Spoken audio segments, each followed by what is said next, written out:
제가 어렸을 때 살았던 마을을 떠올립니다. 디산은 꽤 높고 깊었습니다. 그래서인지 그곳에 금을 캐는 광산이 여러 개 있었습니다. 제 기억에 한 20여 개의 굴들이 곳곳에 있는 것을 보았습니다.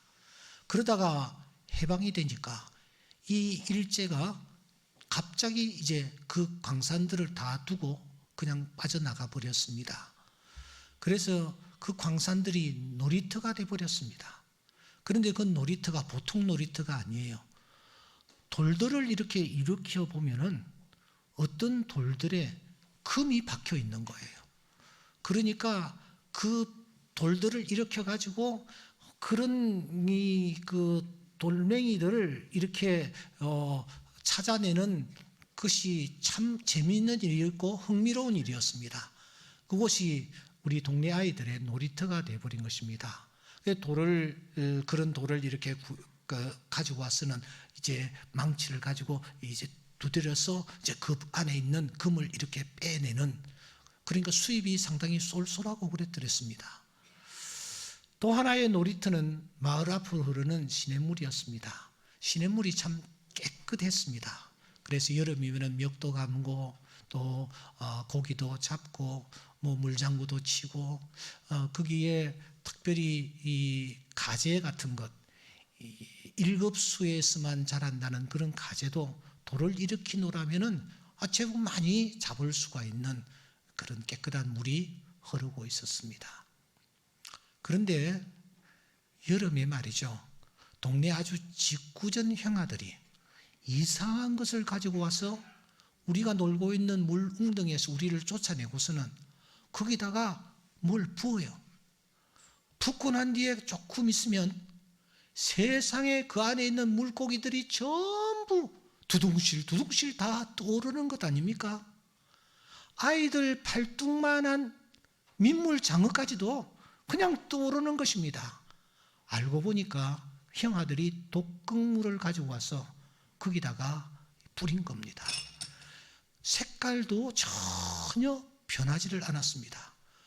그런데 그 독극물을 그 웅덩이에 뿌리니까 그 안에 있는 생명들이 다 죽어가는 것입니다. 여러분, 다른 복음은 독극물과 같습니다. 겉으로는 전혀 분별할 수가 없습니다. 똑같이 예수 전합니다. 똑같이 성령 얘기합니다. 똑같이 십자가 얘기합니다. 그런데 다른 거예요. 그것을 섭취하고 그 말을 듣고 그 말씀대로 살아가는 자들이 점점 죽어가는 것입니다. 영적으로 죽어가는 것입니다. 그러므로 우리는 믿음 생활하면서 다른 복음이 무엇인지를 우리가 잘 분별하는 지혜가 있어야 합니다. 오죽했으면 바울 사도가 9절과 10절에 저주를 받을지어다 이런 말을 2번이나 연속적으로 했겠습니까? 초대교회보다 오늘 말세지 말에 다른 복음들이 참 많습니다. 그러므로 우리는 다른 복음을 잘 분별하고 이것을 우리가 걷어내는 작업을 해야 하는 것입니다. 먼저 다른 복음이 무엇이냐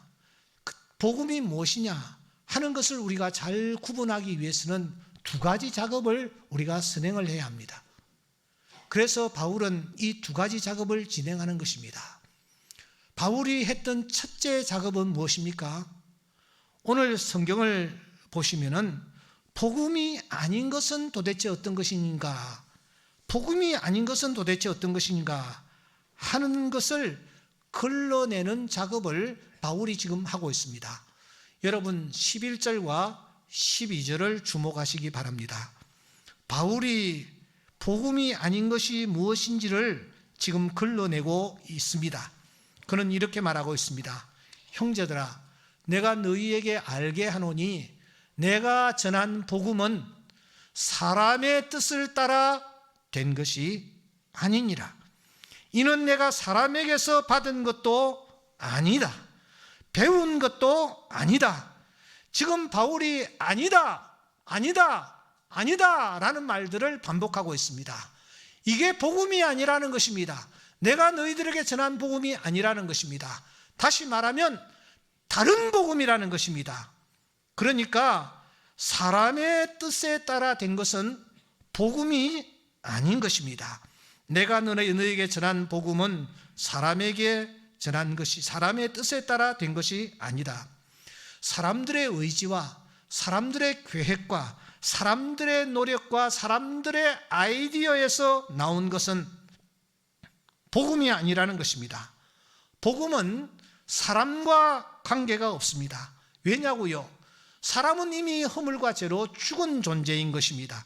그러므로 그 죽은 존재가 무슨 의지가 있으며 무슨 뜻이 있으며 무슨 생각을 할 수 있단 말입니까?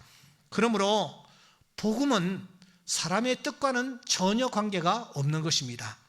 둘째로 그는 말합니다. 사람에게서 받은 것도 복음이 아니다 라고 말하고 있습니다.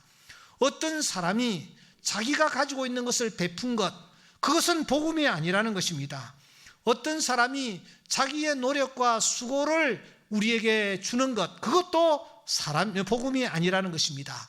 통일교의 문선명, 천부교의 박태선, 신천지의 이만희 씨로부터 받은 것은 복음이 아닙니다. 사람은 사람을 구원할 그 무엇도 가지지를 않고 있습니다. 그러니까 복음은 사람에게서 받은 것이 아닙니다. 바울은 이어서 말합니다. 사람에게서 배운 것도 복음이 아니라고 12절에서 말씀하고 있습니다. 그래서 복음을 접했을 때에 바울은 어떤 태도를 취했습니까? 오늘 16절 말씀해 보시면 그의 아들을 이방에 전하기 위하여 그를 내 속에 나타내시기를 기뻐하셨을 때에 내가 곧 혈육과 의논하지 아니했다라는 것입니다. 혈육에게 찾아가서 이 어떻게 된 것입니까? 라고 물어보지 아니했다라는 것입니다. 뿐만 아니라 그는 이어서 말합니다. 나보다 먼저 사도된 자들을 만나기 위하여 예루살렘으로 가지도 아니했다라고 말합니다. 그는 어디로 갔습니까? 아라비아로 갔답니다. 그리고 다시 다메섹으로 돌아갔다고 말하고 있습니다. 복음을 알게 되었을 때에 그는 복음을 사람을 통해서 배우려고 하지 않습니다. 심지어 먼저 사도된 게바를 위시한 예수님의 그 제자들을 만나려 얼굴 도장 찍으려고 하지도 않았습니다. 사람들이 많이 모이는 예루살렘으로도 그는 가지 아니했습니다. 그가 간 곳은 어디입니까? 아라비아였습니다. 광야였습니다. 모래바람이 휘몰아치는 그곳에 이 바울 사도는 혼자 그곳에 가서 부활하신 예수를 직접 만나기를 원했고 부활하신 예수를 통하여 복음이 무엇인지를 그가 배우기를 원했다라는 것입니다. 무려 3년 동안 이 아라비아 광야 모래사장이 그의 교실이었으며 그곳에서 부는 바람이 그에게 들려지는 하늘의 음성이었습니다. 그는 그곳에서 주님 배우기를 원했던 것입니다.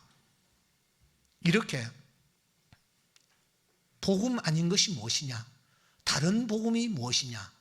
사람과 관계된 것입니다. 사람의 뜻이 가미된 것, 사람으로부터 나온 것, 사람이 가르치는 것, 이것은 복음이 아닌 것입니다. 그러면 두 번째로 복음과 거리가 먼 것은 어떤 것일까요? 복음과 거리가 먼 것을 우리가 걸러내어야 합니다.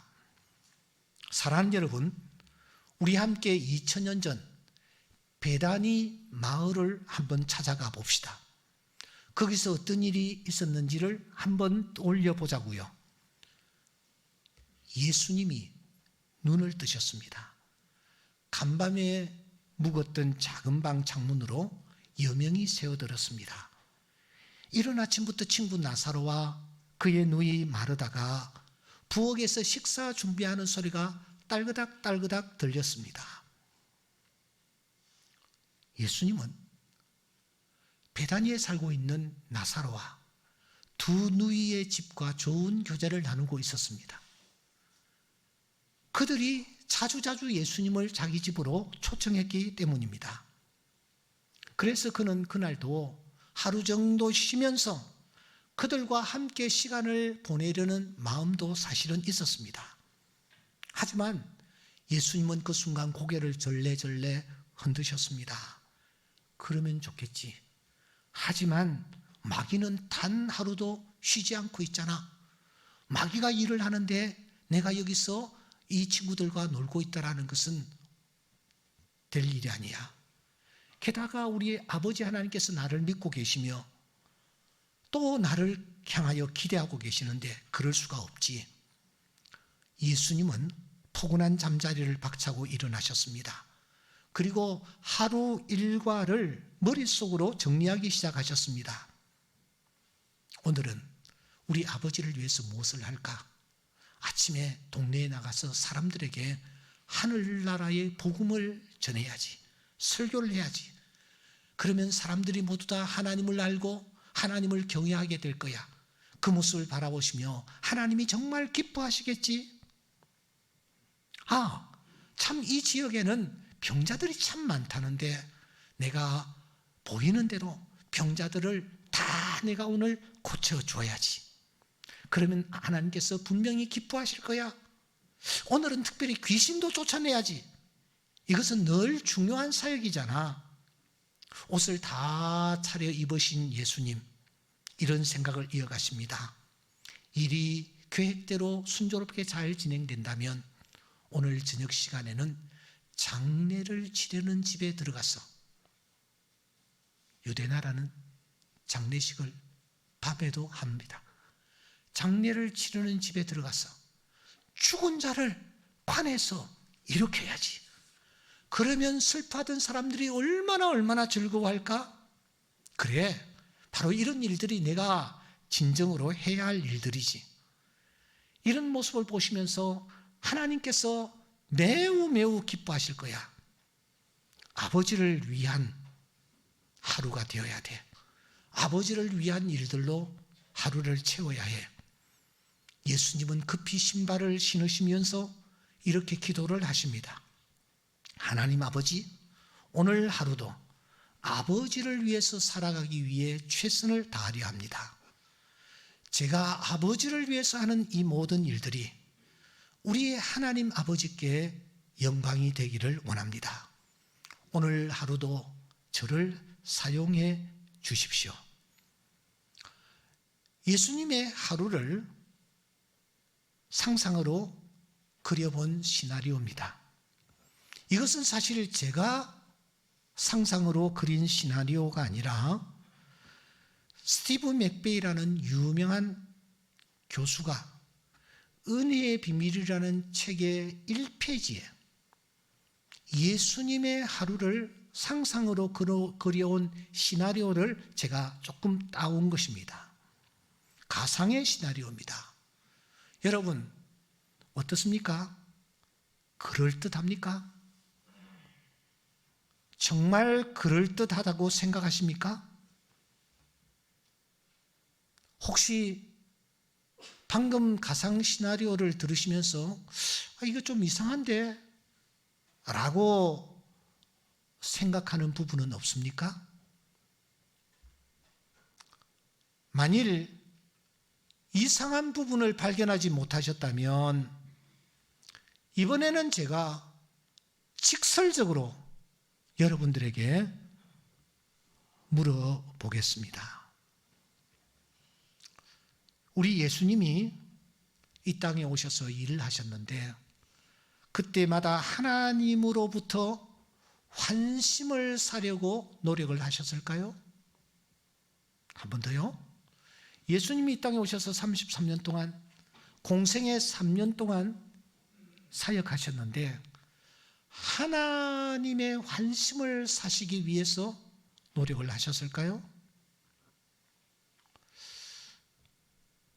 하나만 더 묻습니다. 하나님은 오늘 우리가 가진 것 중에 과연 어떤 것을 필요로 하실까요? 우리는 지금 가지고 있는 것이 있습니다. 젊음도 있고 시간도 있고 물질도 있습니다. 우리가 가지고 있는 것들 중에 어떤 것을 하나님이 필요로 하실까요? 제가 하나 더 질문을 던지겠습니다. 하나님의 영원하신 뜻과 계획이 우리의 헌신과 우리의 섬김의 좌우가 될까요? 세 가지 질문입니다. 첫째는 노력과 관계되는 것입니다. 둘째는 소유와 관계가 되는 것입니다. 셋째는 우리의 헌신과 관계가 되는 것인데, 다시 말해서 우리의 노력과 관계가 있느냐 하는 것입니다. 우리의 소유, 이 소유와 관계가 있느냐라는 것입니다. 더 나아가서 우리의 헌신과 관계가 있느냐 하는 질문이었습니다. 여러분, 이 질문을 우리가 던졌는데 이 질문을 하나씩 하나씩 좀 다루어 보십시다. 첫째 던졌던 질문은 이것입니다. 예수님이 하나님으로부터 환심을 사려고 노력을 하셨을까 하는 것입니다. 이 질문을 위해서 우리는 그 옛날 예수님께서 빌립과 나눈 대화를 따올 필요가 있습니다. 어느 날 빌립이 예수님에게 다가가셔서 이렇게 질문을 던지죠. 예수님, 궁금합니다. 아버지를 우리에게 좀 보여주십시오. 그리하면은 정말 믿음이 아주 강화되고 흔들림 없이 예수를 믿겠습니다. 그때에 예수님께서 무엇이라고 말씀하십니까? 야, 내가 이렇게 오래 너희와 함께 있었지 않았느냐? 그런데 내가 나를 보지 못했다. 네가 나를 알지 못하느냐? 나를 보았다면 그 사람은 아버지를 본 것이야. 아버지와 내가 하나인 것을 알지 못하느냐? 지금 내가 말하고 있지, 이건 내 말이 아니야. 지금 내가 어떤 행동을 하고 있지, 이 행동도 내가 하는 것이 아니야. 내 안에 계시는 아버지가 그 말을 하도록 하기 때문에 내가 말하고 있는 거야. 내 안에 계시는 아버지가 그렇게 행동을 하라고 하기 때문에 내가 행동을 하는 거야. 이렇게 주님께서 말씀하셨습니다. 그러니까 예수님은 하나님을 위해서 어떤 노력을 하고 있는 것이 아니라 안에 계시는 그분께서 하도록 감동감화시켜 주시는 그 말을 하며 하도록 하는 그 행동을 내가 하고 있다라는 것입니다. 이런 사실을 예수님은 몇 차례나 강조하시곤 했습니다. 요한복음 14장 24절에 보시면 너희가 듣는 말은 내 말이 아니요 나를 보내신 아버지의 말씀이다. 요한복음 5장 19절에 보시면 아들이 아버지께서 하시는 일을 보지 않고는 아무도 스스로 할 수가 없다. 아버지께서 행하시는 그것을 아들도 그와 같이 행하느니라. 이어서 30절에 말씀합니다. 내가 스스로 아무것도 할 수가 없다. 8장 28절에 보시면 내가 스스로 아무것도 하지 아니하고 오직 아버지께서 가르쳐 주신 대로 이런 것을 말하는 줄 알리라. 내가 내 자의로 말하는 것이 없다. 나를 보내신 아버지께서 내게 말할 것과 또 이룰 것을 친히 명령하여 주신다. 그렇게 말씀하는 것입니다. 이것입니다. 사랑하는 여러분, 예수님은 하나님을 위하여 무언가를 해야 되겠다라고 노력하고 애쓰지 아니하셨다라는 것입니다. 오직 내 안에 찾아오신 하나님, 그분과의 연합을 통하여 그분께서 내 안에 감동감화 시켜주시는 대로 말하고 행동했다라는 것입니다. 그는 혼자서 독자적으로 별개로 그는 그 무엇도 하지 않으셨습니다. 스스로 무엇을 하려고 애쓰지 않으셨습니다. 아니, 혼자서는 스스로 아무것도 할 수가 없었습니다. 오직 하나님께서 공급해 주시는 힘과 하나님께서 공급해 주시는 지혜로 그가 하나님의 일을 감당했다라는 것입니다. 여기서 내릴 수 있는 결론은 이것입니다. 예수님은 땅 위에 계시면서 하나님에게 환심을 사려는 그 어떤 노력을 하지 아니하셨다라는 것입니다. 두 번째, 우리는 이런 질문을 던졌습니다. 하나님은 우리가 가진 것 중에 어떤 것을 필요로 하실까 하는 질문이었습니다. 여러분들은 이 질문에 대해서 스스로 어떻게 답하고 계셨습니까? 지금 무엇을 소유하고 계십니까? 무엇을 도대체 자랑하고 계십니까? 무엇을 귀히 여기고 계십니까?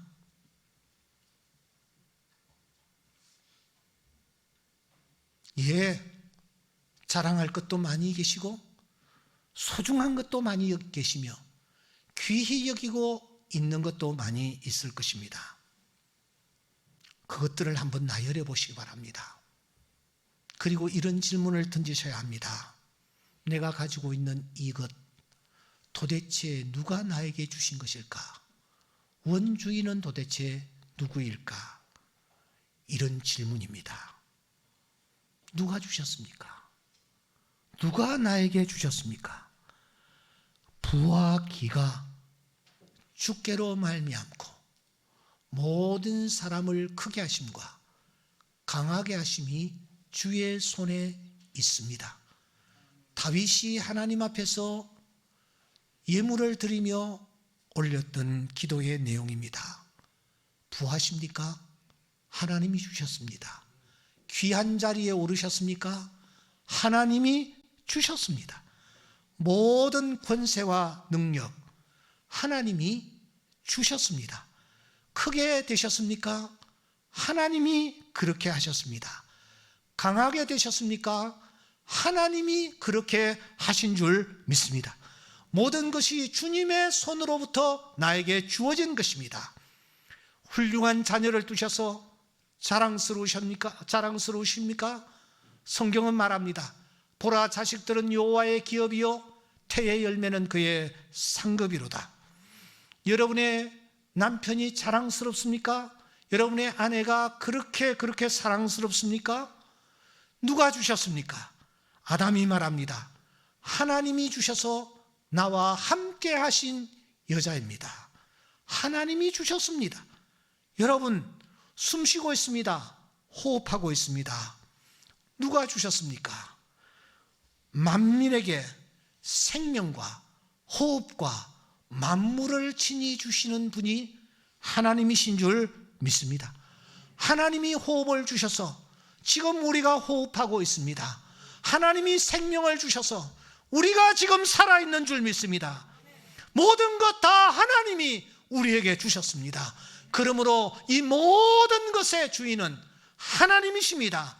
그 하나님이 우리에게 주셨는데 그 하나님이 무엇을 여러분 필요로 하실까요?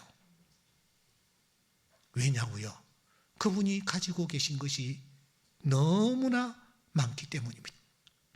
여호와는 우리의 목자가 되시고 부족함이 없으신 분이십니다. 그러므로 하나님은 오늘 우리가 가지고 있는 것에 관심 없으세요. 하나님은요, 야, 그 참 귀하구나, 그 나를 달라. 하나님이 가지고 있는 것을 우리에게 요구하시지도 않습니다. 바라지도 않습니다. 왜냐하면 하나님에게 다 있기 때문입니다. 그러므로 하나님은 우리가 가지고 있는 것 중에 그 어떤 것도 필요로 하지 않습니다.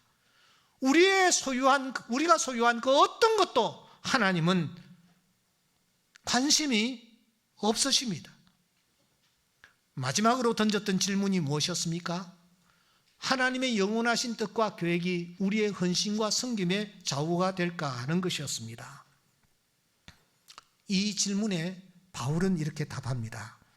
너희를 부르시는 이는 미쁘시니 그가 또한 이루시리라. 할렐루야. 따라해 보겠습니다. 그가 또한 이루시리라. 아멘. 그가 또한 이루시리라. 하나님이 이루어 가시는 줄 믿습니다. 당신이 세우신 계획, 당신의 뜻 절대로 사람에 의해서 좌지우지되지 않습니다. 성경은 이렇게 말합니다. 너희는 가만히 있어 내가 하나님 됨을 알지어다. 너희들은 가만히 있으라. 내가 하나님 됨을 보여주마 말씀하십니다. 성경은 그가 교회 가신 것, 그가 이루어 가신다고 말씀합니다. 우리는 가만히 있어야 된다라고 말씀하십니다. 하나님의 영원하신 뜻과 계획은 우리에 의해서 좌지우지 되는 것이 결코 아닙니다. 우리의 실패와 우리의 불순종에도 좌지우지되지 않습니다. 절대로 영향을 받지 않습니다. 아담이 범죄했을지라도 하나님은 당신의 뜻을 이루어 가십니다. 가인이 동생을 쳐 죽였을지라도 하나님은 당신의 뜻을 이루어 가십니다.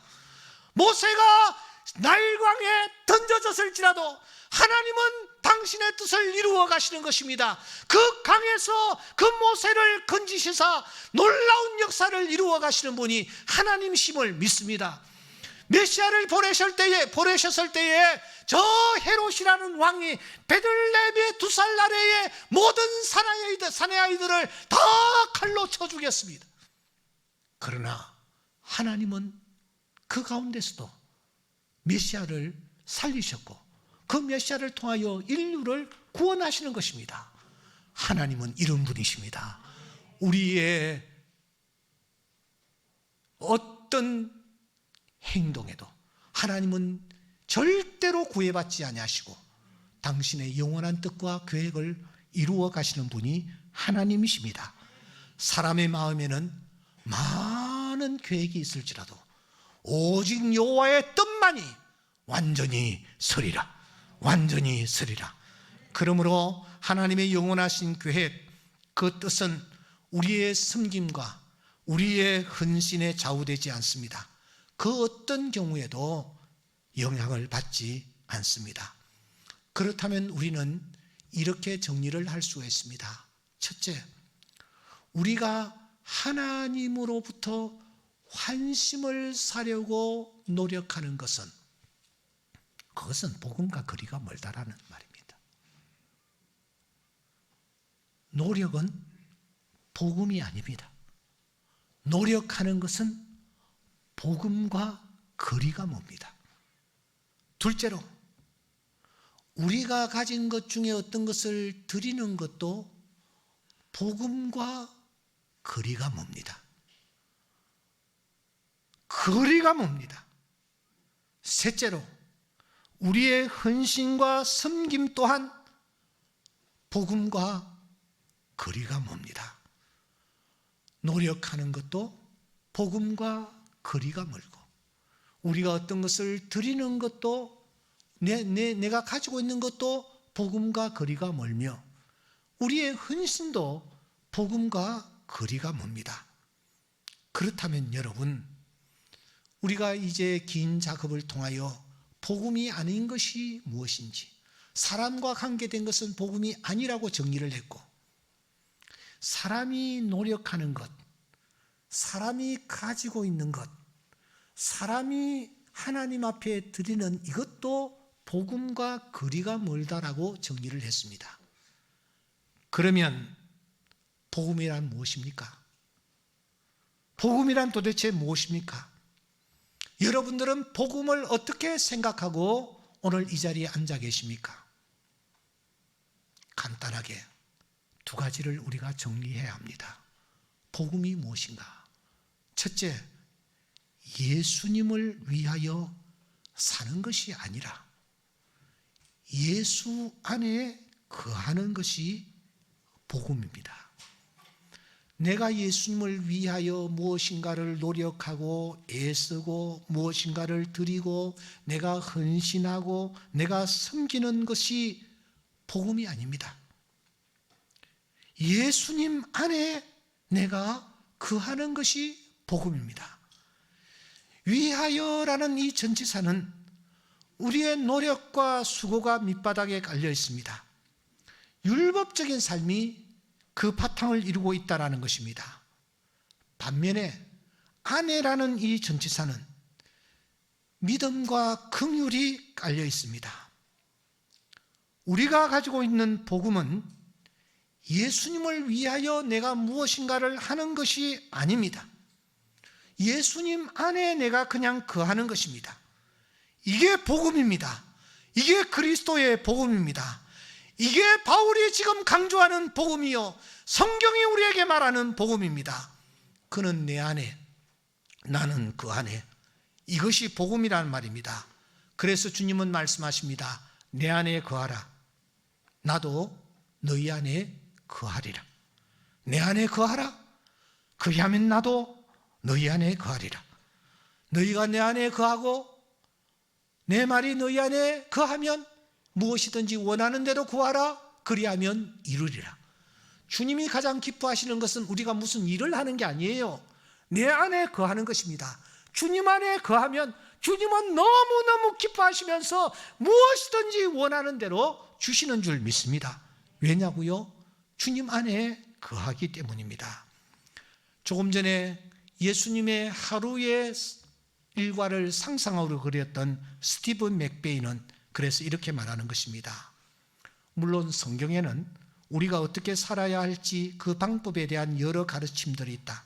하지만 그 지침들은 구원을 받기 위한 과제들로 주어진 것이 아니다. 우리가 그분 안에 거할 때에 그분을 통해서 드러내시는 여러 가지 다양한 모습들을 알려주시는 것뿐이다. 그러므로 우리는 노력하지 않기를 힘써야 한다. 충격적입니다. 우리가 해야 할 일이 무엇이냐? 노력하지 않기를 힘쓰는 것. 왜? 노력하는 것은 벌써 그 속에 율법적인 그 무엇이 담겨있기 때문이라는 것입니다. 오늘 우리가 다시 한번 복음으로 돌아가야 합니다. 복음이 무엇입니까?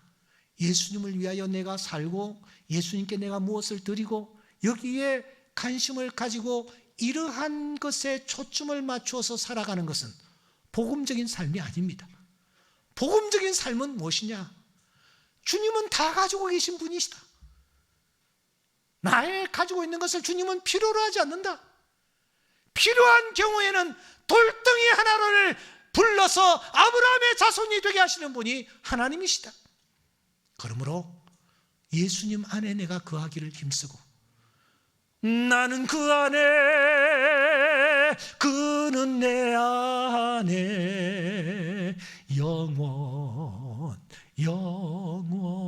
영원히 내가 주님 안에 거하기를 힘쓰는 것. 이것이 복음의 핵심이라고 하는 사실을 우리가 기억해야 합니다. 두 번째, 복음이 무엇인가?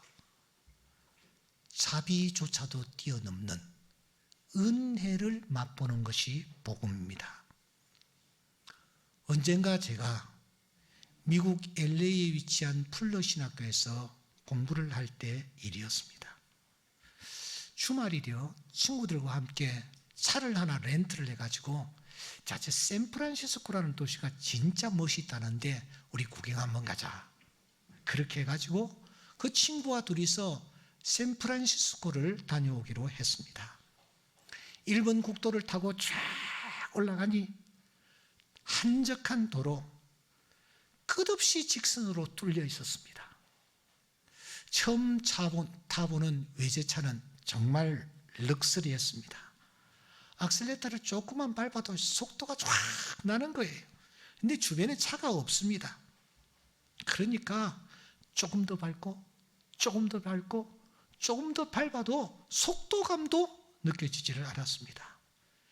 이렇게 운전을 하면서 제 옆에 있는 친구와 재미있게 얘기를 하면서 이제 가고 있는데 불사 저 뒤에서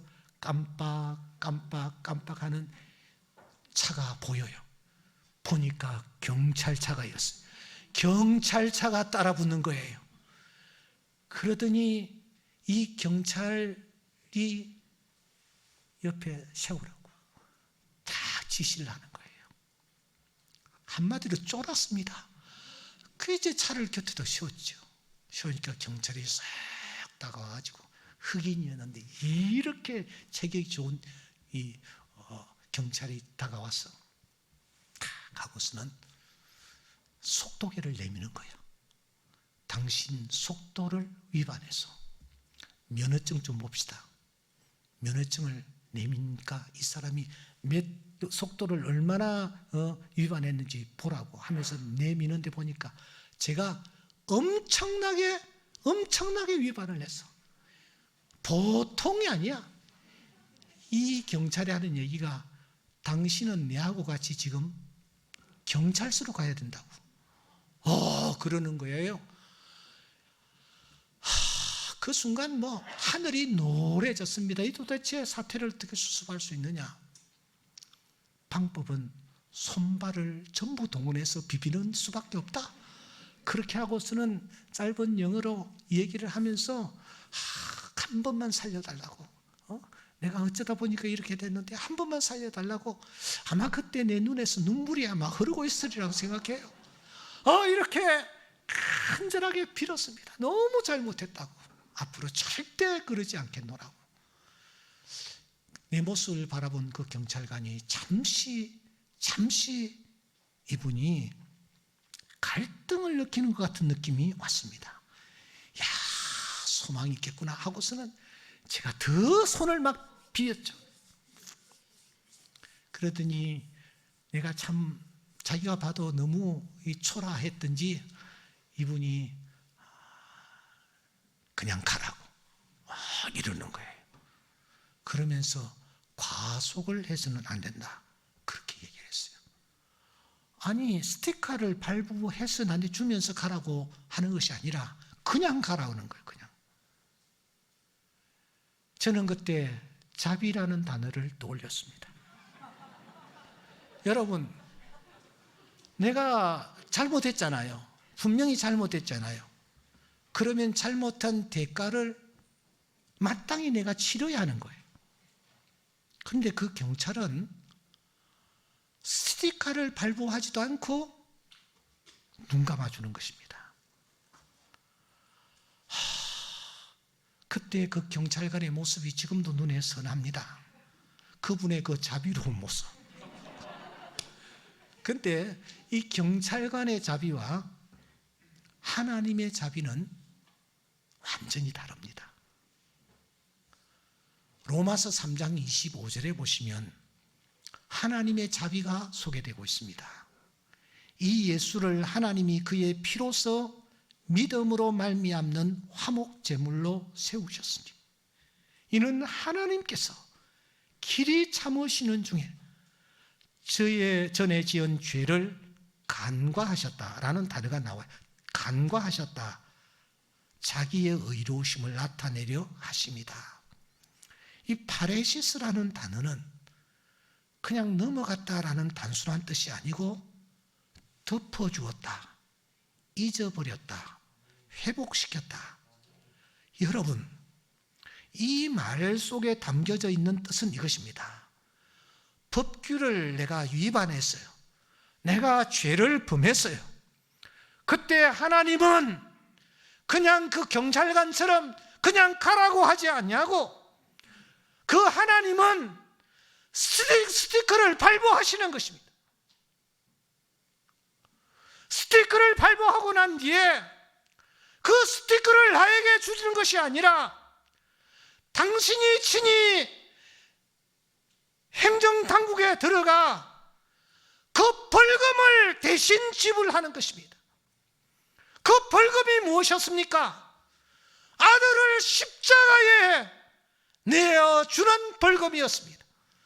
그 벌금이 아니고서는 그가 그 죄에서 구원함을 얻을 수 없었기에 하나님은 아들을 벌금으로 내시고 그리고 나를 살려주시며 나에게 자유를 허락해 주셨습니다. 하나님의 이 행위, 하나님의 이 자비를 성경은 은혜라고 표현하는 것입니다. 이 은혜를 맛보는 것, 이 은혜를 아는 것, 이것이 사랑하는 여러분 복음인 것입니다. 주님이 나를 위하여 나의 죄를 대신하여 십자가에서 피 흘려 죽으셨습니다. 그냥 덮어버리는 것이 아니라 영원히 그 죄를 다 담당해 주셨습니다. 그래서 나의 모든 죄악들이 다 사하여지고 참 자유인이 된 줄 믿습니다. 우리가 지은 죄악들이 얼마나 많습니까? 우리가 하나님 앞에서 지은 죄악들이 얼마나 크고 광대합니까? 그 모든 죄악들을 하나님은 덮어버리지 아니하시고 예수 그리스도를 주셔서 그 모든 죄를 다 담당하게 하신 줄 믿습니다. 복음이 무엇입니까? 사람과 관계된 것이 복음이 아닙니다. 복음이 무엇입니까? 사람의 노력과 사람이 가지고 있는 그 어떤 것, 이것과는 복음은 거리가 먼 것입니다. 복음이 무엇입니까? 예수를 위하여 사는 것이 아니라 예수님 안에 거하는 것이 복음인 줄 믿습니다. 복음이 무엇입니까? 자비조차도 뛰어넘는 은혜를 맛보는 것입니다. 이것을 위하여 주님은 이 땅에 오셨고 한마디 말씀도 없이 우리의 죄를 위하여 십자가에서 피 흘려 돌아가 화목제물이 되신 것입니다. 이 주님을 믿음으로 바라보며 나아갈 때에 하나님은 내 안에 찾아오셔서 나의 죄를 사해 주실 뿐만 아니라 더 이상 죄를 범하지 아니하도록 내 안에 성령까지 보내주셔서 나의 걸음을 인도하시고 간섭하시고 내 마음에 감동 감화를 주셔서 다시 저 샌프란시스코까지 교통 법규를 위배하지 아니하고 안전하게 갈 수 있도록 인도해 주시는 분이 우리 하나님이심을 믿습니다. 이 하나님을 믿음의 눈으로 바라보며 오늘도 믿음의 경주를 경주해가는 주의 귀한 자녀들 될 수 있기를 주의 이름으로 축원합니다. 기도드리겠습니다.